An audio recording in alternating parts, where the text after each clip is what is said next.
चंद्रपूरमधल्या महापौर पदाच्या निवडणुकीमुळे राज्यात नव्या वाद पेटलाय त्याची संख्याबळ काँग्रेसकडे असूनही महापौरपद भाजपच्या वाट्याला गेल्यानं अनेक प्रश्न उपस्थित झाले। या निकालानंतर ठाकरेंच्या शिवसेनेवर काँग्रेस नेत्यांकडून आगपाखड सुरू झाली। कोणत्याही परिस्थितीत भाजपसोबत जाणार नाही अशी सातत्यानं भूमिका मांडणाऱ्या ठाकरेंच्या शिवसेनेनं ऐनवेळी चंद्रपूरमध्ये घेतलेल्या भूमिकेमुळे काँग्रेसचा संताप झाला। मात्र टीकांना उत्तर देताना ठाकरेंच्या शिवसेनेचे खासदार संजय राऊतांनी थेट काँग्रेसवरच हल्ला चढवला।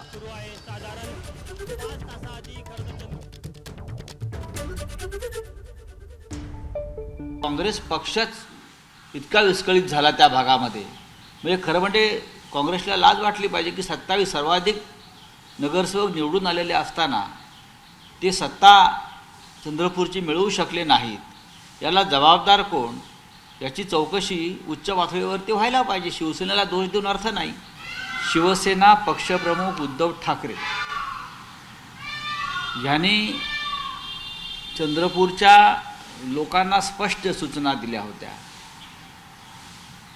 की आपल्याला कोणत्याही परिस्थितीमध्ये भारतीय जनता पक्षाला मदत करायची नाही। तरीही काँग्रेसच्या घोळामुळे स्थानिक लोकांनी हा निर्णय घेतला। याचा अर्थ आम्ही भारतीय जनता पक्षाबरोबर गेलो असं मी मानायला तयार नाही। केवळ संजय राऊतच नव्हे तर ठाकरेंच्या शिवसेनेचे चंद्रपूर शहराध्यक्ष संदीप गिरेंनीही काँग्रेसवरच खापर फोडला।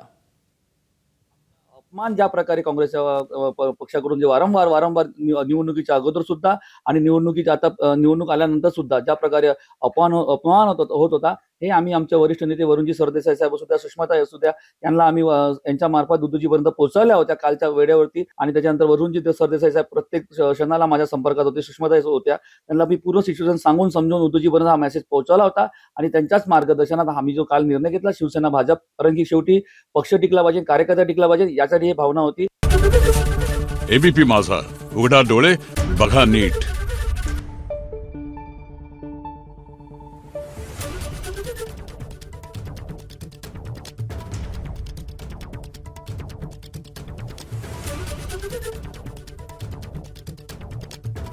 Thank you.